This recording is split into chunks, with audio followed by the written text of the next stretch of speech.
уулын ухаад ороод ирэхээр жоохон харамсалтай л байдаг шүү дээ ингээд. Их хүний хувьд би сэтгэл амар хэмжүүлдэг. Тэгээ дотор ирэхтэн бол малын идэхий аргагүй шүү дээ. Тэр бол бас амар төслөх байсан. Ингээл хотонд орж ирж байсан тоолж исэн хон шууд буцаад 3 доонд зүгээр даваад авчихсан. Монгол орны ирээдүй хүүхэд газар нутаг ингэж сүйдэж байгаа тул одоо хариуцлагатай арга хэмжээ авах хэрэгтэй дарих. Манай энэ уурхаад ерөөсөө тэсгэний метрол нэг ширгэлдэг уурхаа. Яг нь уул уурхай нөлөөллийн бүсд байгаагийнхаа хувьд бол олон одоо эрхүүд нь бол зөрчигдөж байгаа.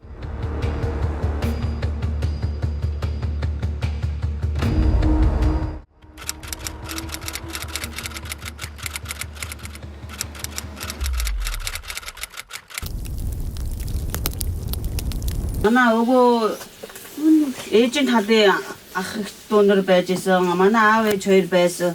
Үе удмаар дараа нь бид хоёр байлаа. Ингээд 3 үе дамсан. Энэ хонхортой бол байж байна.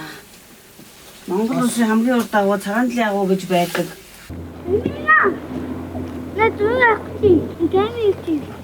Манай хаан бол зургуулаа нөхөр 4 хүүхдийн ам таньдаг. Манай 3 хүү нэг охинтой. Баг маань 6-тай. Том хүү маань 25-тай.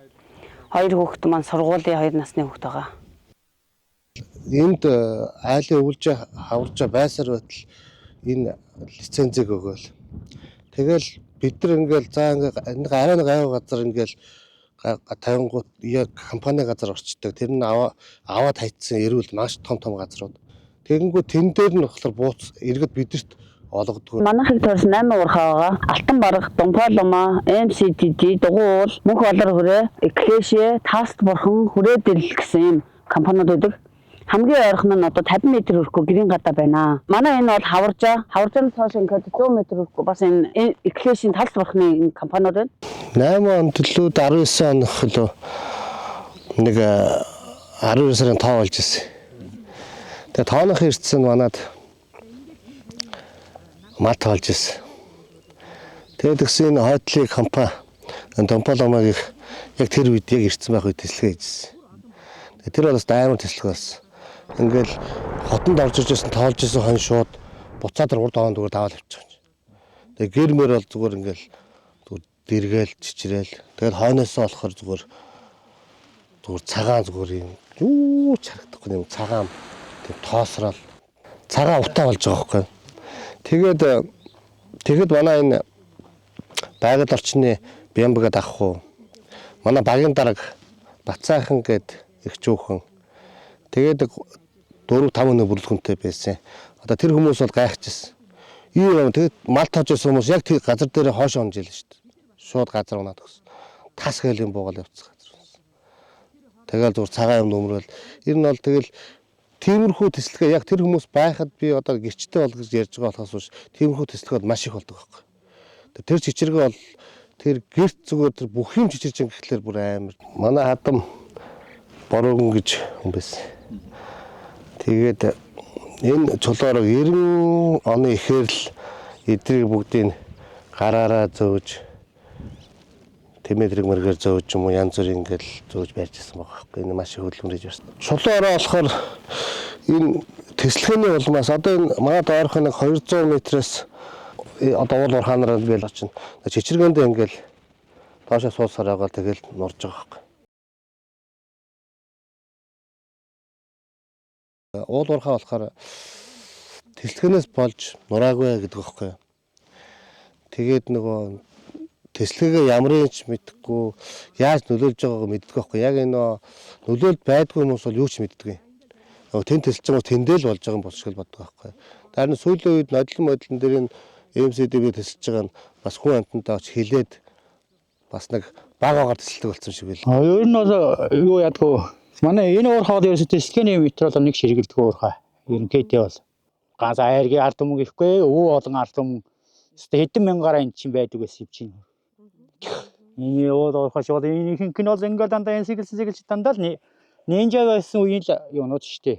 Манай багийн хурал 26 оны 5 сарын 27-нд зарлагдсан багийн хурал.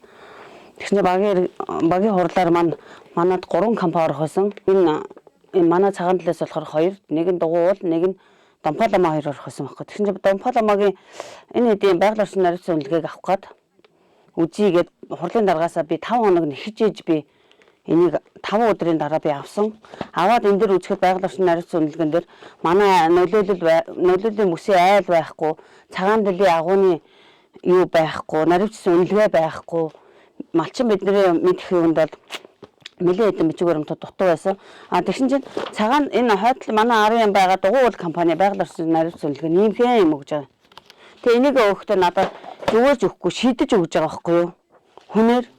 Тэгээ энийг байгаль орчны наривчлалын үнэлгээ гэдэг байгаа. Тэгсэн чинь энийг өөрийнх нь сая компани захиралд нь аваачаад үзүүлэхэд 23 оны юм өгсөн байгаа. Сая 26 оных ч биш. Тэгвэл манай энэ дууссан юу вэ шүү дээ. Энийг хэн өгсөн ингээ өөдөөс асуугаа сууж байна. Ийм хариуцлага. Тэгэхэд манай багийн иргэдийн нийтийн хурлын дарга Тэмүүлэн гэдэг залуу ийм юм өгөөд хурлаа зарласан байгаа байхгүй юу. Одоо тэгээд энээс болоод би ард иргэд энийг юу ч мэдээгүй нөлөөлийн бүстэйгээ айлна энийг үзэх эрхтэй. Тэгтэл энийг үзүүлэхгүй надаас цухтагаа. Одоо MCD гээд дахиад нэг компани орсон байгаа. Байгаль орчны наривчлалын үнэлгээний. Тэрийг өгөхгүй утсаа авахгүй одоо 3 хоног байна. Надаа ингээ өгөхгүй ясаараа жаа хурлаа зарлаад хурлынхаа урд өдөр надад авчиж өгж ингээ үзүүлэх гэж байгаа юм хаашаа. Иймэрхүү багийн хурл иймэрхүү байдалтай явагдаж байна. Одоо арын уурхааны отоолын одоо тэр тэслэгээ хийсэн тэр бороонд орсон тэр бүх ус тэр доор байгаа тэр нөгөө гүний ус одоо шүүрлийн ус гэж яриад байгаа эдний. Тэгээ тэрийг нөгөө гадагшин тавьдаг. Тэр нь яг ингээд хойноосоо гүгээд энэ зам дагаад манай худаг дамжаад одоо минь амны ус таадаг байхгүй одоо энийг дамжаад энэ урагшаа орсдог байхгүй. Энэ эндээс тэг зайлвал энэ нөгөө харуул хамгаалтууд нь л уудаг. Бид нар болохоор 25 км явж айргаас ус авдаг байхгүй. Амныхаа усыг. Тэгээ энэ би сүүлд нь энэ хүмүүст нь хэлсэн. Наад ус чи ийм юм ус шүү. Энэ тэслэгээний энэ отоолын ус гүгээд ингээд энэ отоолын ус нь шууд ингээд газар ингээд одоо тэр ус мус тавьдгүй штэ нэ хүүт ус мус чинь ямар ч юм газар дээр юм урахгүй ургамгал нь шууд бүгд өгчдөг байхгүй. Тэгээд нэг сонин ийм нэг саарал тийм нэг лаг яваад байдаг. Манай энэ айраг сумын нутагт бол энэ ундны цэнгэг бас ихээр ингэж уурхайн компани нөлөөллөөр ингэж юулэгдэж байгаа. Энэ байдал бол маш их хүнд нөхцөлд орж байна. Энэ жишээлбэл одоо энэ цагаан дэлхийн агуу орчмын газар нутагт ингэж одоо ирсэн байна. Энэ одоо гүний цэнгэг ус юм одоо тэр уурхайн одоо цооногоос ингэж гаргаад ингэж усыг ингэж шууд өнгөөдүүлж устж байна. Тэгээд айргийн одоо энэ их онгор хайрхан буюу энэ орчмоор одоо усгүй гэдгийг одоо ингээд тогтоогдчихсон. Тэгээд цагаан дэл орчмын усыг одоо ингэж үгүй хийж одоо уурхайн компани нөлөөллөөр устгаж байгаа нь бол Нардвагийн нутаг өөрөө усгүй болох. Тэгээд одоо ингээд айраг сумынхаа баруун хойд зүгт бол одоо мал маллах, хүн амьдрах нөхцөлгүй болох юм нөхцөл байдалтай байна. Манай мал айгүйх давсаг чулуужна. Эр мал бол нэг борлонгоос дэше болоод ирэхээр шээж чадахгүй айгүйх дүлж их зогсдог. Тэгэл хийгээд үзэхэр давсаг нь чулууцсан их байдаг.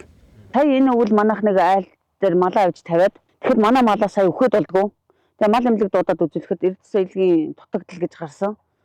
Гэж өөртөө оншилж ялээ. Гэхдээ манай мал энэ уурхайн энэ уснаас их уудаг.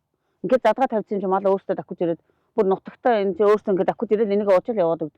Тэгээ би энэ уснаас болсон болов уу гэж бодсон. Тэгсэн чинь уснаас шинжилгээ өгөөд наадах ямар ч хоргүй гэж компани хүмүүс ярьжсэн. Надад бол компани үгэнд итгэх ямар ч арга байхгүй. Машин тээвэр хийдэж шүү дээ. Одоо ингээд жоншоо ачаал явна. Ирж байгаа явж байгаа том машин. Тэр чинь бол зүгээр аим шиг юм.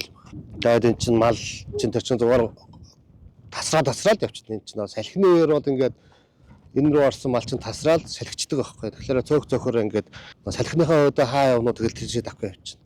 Тэгээд малаас алдах маш их явта. Энэ дотор ч олдохгүй. Тэр болгон ороод яваад болохгүй. Хүүхд ирэхэд айгүй нөхсөв ихтэй энд унчих.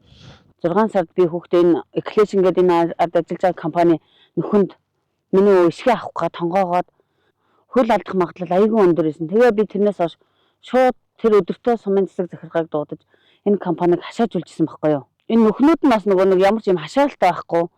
Бүр алтны тэр цоонох аштай энэ нөхнүүд бас зөндөө мал ороод өгчдөг.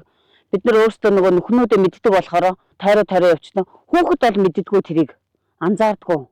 Мортож जैन масиклдаж जैन нодлонгийн 7-8 сард гэхэд хүний эрхийн комиссийн Батэрдэн гэдэг хүнтэй ажлаас гарч ирээд энэ нөхцөл байдлыг газар дээр нь урьж үзээд бүр хашаач байхгүй, юм шороож асахаагүй үнэхээр амар хэцүү. Яг тийм өөрсдийнх нөгөө юу гинтийн шалгалтаар ирээд бас энийг хасааж явуулах тийм арга хэмжээ авч бас нэг 2-3 өдөр энэ уурхайг зогсоож ирсэн. Тэгэл хэцүү шттэ. Тэгэл ер нь бол амьдрахад бол айгүй хэцүү. Ганцаард нь эн чин хил ам хийлэг энэ муухай хүнлэх нэрдөө тэгэл. Энэ нэрдөө сайхан нэрээр дуудулж байгаа юм бол алга яг энэ дуурхатаага тэмцээл тэгэл муу нэртэйгээ л өнөөдөр тэгэл. Эдний зөрчлийг мэдээд байгаа нь тэрийгээ сумандаа ингээд байнга ингээд мэдэгддэг. Энэ бол миний иргэний үүрэг гэж би бодож байна. Ганц адуунд явлаа гэхэд заавал гэр бүлээрээ явна. Ардаа хэний ч орохгүй, ганцаараа үлдэхгүй. Ягаад гэвэл энэ зам зуурын хужаанаар их байдаг. Алин гихүү. Би сая 11 сарын 24-нд бас нэг машинтайгаа явж байгаад энэ нэг сая Дугуул гэдэг компани нэг жибээр намайг туусан. Би ганцаараа намайг туугаад нэг нөхөнд хийцэн бахад би бол хинч мэдэхгүй тэгэл би зүгээр л нөгөө автын хосол ч юм уу янз бүрээр ингээл өгсөн болоод хүнд харагдах байхгүй. Сумын засаг захиргаа компани төлөөлөл малчин манай гэрүүл ингээд сумандаа 2 удаагийн уулзалт зохион байгуулсан. Уулзалт зохион байгуулахад хамгийн түрүүнд манайхыг нүүлгэн шилжүүлнэ гэж компани болгоо ярьдаг. Тэрэн дээр надад алдагдсан боломж гэж аягүйх байгаа. Алдагдсан боломжийг хинч үнэлж чаддаггүй юм байна. Үнэлгээ байхгүй, байгууллагуудын үнэлгээ байхгүй. Дээрээс нь миний эрүүл мэндийн асуудал аягүйх. Дээрээс нь миний нэр хүндийн асуудал аяггүй том даяараа аяггүй юу яасан. Компаниуд миний нэр хүндийг унгаасан. Байр нэгсэн гэж гүжирдэж илээсэн 7 сарын 25-ны хурал дээр гадуур намайг Улаанбаатар хотод байр авсан гэж ярьж илээ. Тийм болохоор миний нэр төрний асуудлыг аяггүй хамгийн түрүүнд компаниуд унгаадаг. Уулзалтын үр дүн одоохондоо гараагүй байна. Компаниудын талаас заа зүй олгоод нүүлгэн шилжүүлэлт хийчихнэ гэж ярьж исэн. Одоо болтол ямар ч арга хэмжээ аваагүй. Ингээ үдийг өрөөл байж лээ. Яг нь уул уурхай нөлөөллийн бүсд байгаагийнхаа хувьд бол олон одоо эрхүүд нь бол зөрчигдөж байгаа. Түүний дотроос эдийн засгийн эрхийг бол онцолж хэлмээр байна. За хүн бол орон байртай байх ёстой, амжиргааны их усртай байх ёстой, за өмчтэй байх ёстой. Малчин айлын хувьд бол амжиргааны их уср нь бол яг энэ одоо мал байж байгаа. За тэгээд үндсэн одоо тэр малыг бол хашаа хороотой байх, бэлчээртэй байх, устай байх, айх аюулгүй, аюул эрсдэлгүй юм орчинд бол энийг амьдарч иж энэ бол эдийн засгийн эрх нь бол хангагдана. Тийм болохоор зэрэг өнөөдөр бол яг амжиргаанаас салахад бол бэлэн болж байна. Амжиргаа нь бол эрс бидний нүдэн дээр бол ингээд оройтож байгааг бол бид нар бол харж байна. Малын тоон цөөрч байна. За тухайлах юм бол энэ айлын яг уулуурхай нөлөөлийн бүсд байдаг учраас тоосчлт маш их, дуу чимээ их. За мал нь бол маш их айдас төгшүүр цочимтойгоо юм тогтургүй байдаг. Тэгээ ийм учраас энэ айлын мал бол хоол хүнсэндээ авахд бол гэз дотор уушиг, бөөр бол маш их бол өвчлөлт идэх арга байдаггүй. Тэгээ цусан жөтгөрсөн байж байдаг. Тэгээ ийм байдаг учраас дотор махыг бол идэж чаддаггүй.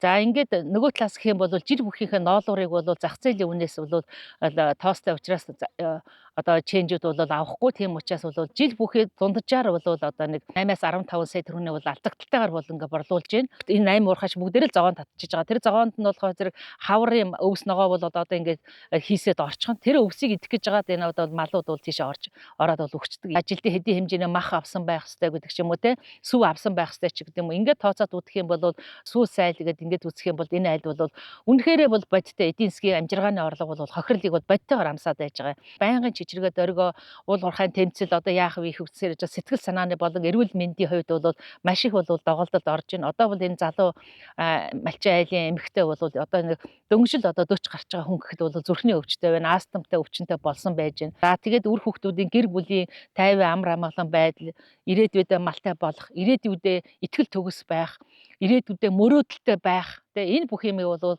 үнэхээр тасалж байгаа, огтолж байгаа нь бол ийм юм бол харагдаж байгаа. Тэгээ олон улсын жишг одоо стандартууд байж гэн Монгол улсын нэгдэн орсон олон улсын хэм хэмжээний актууд байж гэн үндсэн хуулиараа байж гэн ингээд аваад үзэх юм бол энэ айл дээр бол бүрэн нөхөн олгор гэдэг юм бол олгогдохоор бол ингэж харагдаж байна. Бүрэн нөхөн олгор гэж юу юм бэ? Алдагдсан боломж гэж юу юм бэ гэдгийг бас ярих болж байна л да. Жишээлбэл энэ айлын түрүүн миний хэлсэнчлэн одоо жил бүхий малынхаа дотор махыг идэж чадахгүй одоо жилдээ нэг 15 хүнс идэх юм бол нэг малын одоо дотор хүнс гэдэг бол 5 кг одоо мах болчихж байна. Жилийн ноос ноолуурын алдагдал гэдэг бол жилдээ 8 сая гэж байна. За өнгөрсөн 15 жилээр бодоод үзэх юм бол хэдийн хэмжээний орлого авдар алдчихж байна вэ те.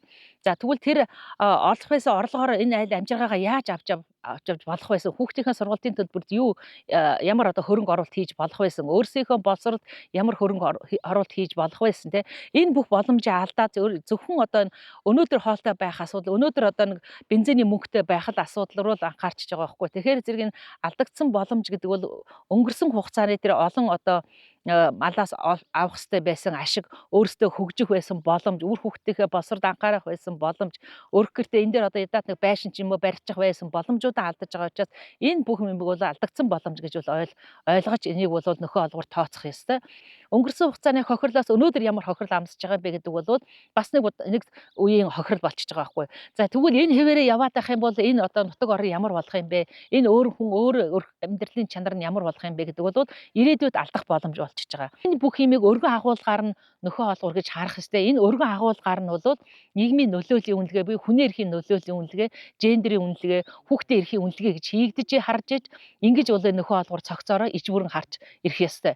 Иргэний хувьд би бол улсаа хамгаалахад, сумаа хамгаалахын тулд иргэний үүргээ би сайн биелүүлдэг гэж бодож байна. Тийм болохоор би амь нас миний эрүүл мэнд бол энд үнэхээр эрсдэлтэй. Би бол амьд явах надаа үнэхээр баталгаа байхгүй. Би энд ирэхээс айгүй айдаг. Хожигноос л айж байна. Тэрнээс би эх орноосоо бол айхгүй. Би эх орноосоо урахгүй. Эндээ хэрвээ энэ хариуцлагатай үнэхээр юу байх юм бол би эндээ бас маллаад бас залуу хүний хувьд бас амьдрахыг хүсэж байна. Одоо мал малах ирэх байхгүй. Ийшээ орж мал авч болохгүй. Машин орохгүй, мотоциклд аваад оруулна, харуулууд нь оруулахгүй. Амрын цагт ирээл, даагуурлал, аваагаа дахиал хүмүүс энд наадмаа хийгээл. Одоо л байхгүй. Энэ бол ямар ч нөхцөл байхгүй. Шийттэй хариу байдгүй шүү дээ. Тэгэл ер нь бол нүү л гэдэг шүү дээ. Нүү. Тэгээд бид нар ч одоо мал хар бүгд энд тасцсан болохоор нүүгээд яваад тэгээ очоод газар авах гэхлээр ихэнх газрууд нь тэгэл цаах эрүүл газар нэг бэлчээр сайтай газар ингээ үзэхээр дандаа компани газар давхцаж ороод корно тавилахаар. Тэгэд айлуудын гол тентэр бол оруулж бууцаараа авна гэсэн ойлголт байхгүй билээ. Бүгд айлууд ургууцаад мал хар одоо биднийхээ бэлчээр ингээ. Тэгээ энэ бол яваа шуурчин гэхлээр бол яг энэ манай баг дотор бол газар бол байхгүй. Бүр холдоо бол байгаа. Тэр нөх арай хол. Одоо манайх ч одоо баг нэгтэл одоо 1-р ангид одоо намар орно. Тэгэхээр бас нөгөө хүүхдэд байхгүй болохгүй бас ганцаараа бас хол байхад хэцүү. Нөлөөлөлд өртөж байгаа асуудал бол маш тодорхой байна шүү дээ. Бид нар ч өөрсдөө харж байгаа холбогдох иргэд болон бусад субъектээс ч бас санал хүсэлт гомдол гэдэг мэдээлэл ирж байгаа. Төрийн байгууллага ч өөр яг энэ чиглэлээр мэрэгсэн биш учраас мэрэгжлийн байгууллагуудыг илүү оролцож энийг шийдэх тал дээр хамтарч ажилласаа гэдэг хүний эрхийн үндэсний комиссийг хамтарч ажиллаж шийдэж өгч мэрэгжил арга зүйн дэмжлэг туслалаа үзүүлж гэдэг хүсэлтэй өгсөн улсыг хурлдах хүний эрхийн дэд хороо гэдэг хаа тий. Дэд хороонд бас хүсэлтэй өгсөн. За аймгийн удирдлагуудад хүсэл саналаа өгсөн. Эндэл зөндөл юмнууд явуулчлаа л да. Тэгээд тэрний хүрээнд бас тодорхой төвчний акцууд гарлыг зарж байгаа. Тухайлбал одоо хүний эрхийн үндэсний комиссийн байцаагчийн албан шаардлагатай. Уулуурхай яам болон байгаль орчны яам руу хүргэгдэж тэрний хүрээнд бас ингээд аймаг сум руу үүргэж хууль хяналтын байгууллага шалгасан дээрэс нь ажлын хэсэг байгуулагдаж бас хяналт шалгалууд орсон гэдэг юмнууд бас үр дүн гарч ийн гэж харж байгаа. Гэхдээ бидний эцсийн үр дүн бол гарч чадахгүй байна. Энэ өнгөрсөн онд бидэд энэ цаанд орчмын уулуурхайн үйл ажиллагааны талаар гомдол санал дээрэс нь нөлөөллийн бүсийн иргэдийн нөлөөллийн бүсийн асуудлын энэ гомдол саналын хүрээнд бол бас тодорхой ажиллагаанууд хийгээ явж байгаа. Өнгөрсөн цаг хугацаанд энэ 10-аад тусгай шүрд эзэмшигчээс нөлөөлөх байдлын наривсан үнэлгээ хийсэн компаниудыг татаж үзэхэд бол 1-2-3 хаяж нэг жил өмнө хийлгсэн байт юм билээ. Босд нь л одоо болтол хийгдээгүй, зарим нь бүр огт үйл ажиллагаа явуулаагүй тийм байдал та. Тэгээд тэндээс татаж үзэхэд бол нөлөөлөх байдлын наривсан үнэлгээ хийсэн аж ахуйн нэгжүүд яг нөгөө хөрсөн дээр ирж ажиллаагүй модал гэдэг дүгнэлтэнд бид талууд хүрж байгаа л да. Одоо иргэдийн төлөөлөл, төрийн бас байгууллага, төрийн байгууллага уулуурхайн төлөөлөлд хүртэл өөрсдөө оролцож тэрийг харсан шүү дээ. Тухайн бүс нутагт орсон суугч иргэдийнх нь нөлөөллийг хэрхэн одоо арилгах гэдгийг тэрнтэй холбоотой ямар үйл ажиллагаа авч хэрэгжүүлэх гэдэг юмуд нь баг тусаагүй тийм юмнууд байж лээ. Орчны тэнцвэрт байдал болон бохирдол алдагдахаас хамгаалах үүрэгтэй ч гэдэг юм. Мөн ард иргэдийн бас аюулгүй аж төрөх тэр нөхцөл байдлыг хангах үүрэгтэй ч гэдэг юм олон үүрэг байгаа. За тэрийг хэрэгжүүлэхээр бид нар л одоо зүгээр л юу гэдэг нь очиж шалгаад нэг дээд байгууллагууд руу уламжлуулж шийдвэр гаргуулдаг хариу үлддэг ийм л байдалтай байгаа байхгүй. Гэтэл ашигт малтмлын тухай хууль юм уу нөгөө бусад энэ захиргааны шинжтэй хуулиараа болохоор нөгөө энэ хуулиар хүлээс үүргийг хэрэгжүүлэхэд эсрэгээр харин зохицуулалт нь хоорондоо зөрчилдөж явах жишээ нь ийм агуулгууд бас байдаг шүү дээ. Үндслэл нөхцөл байдал байна гэд энэ уул уурхайг очиод зогсоочих хэрэг сумын засаг дарагт байхгүй. Тусгай шүлэн цослох хэрэг байхгүй. Тийм ээ.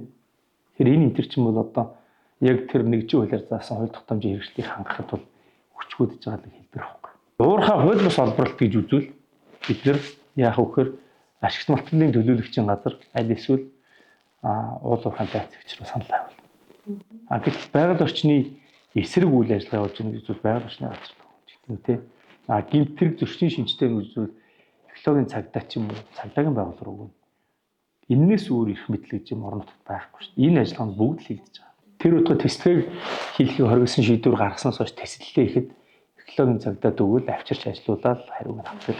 Тэр 8 аж ахуйн нэгжийн төлөөлөлтөөр бид нэр 2 удаа уулзсан гэдэг малчтын төлөөлөл өөрөө мэдж байгаа.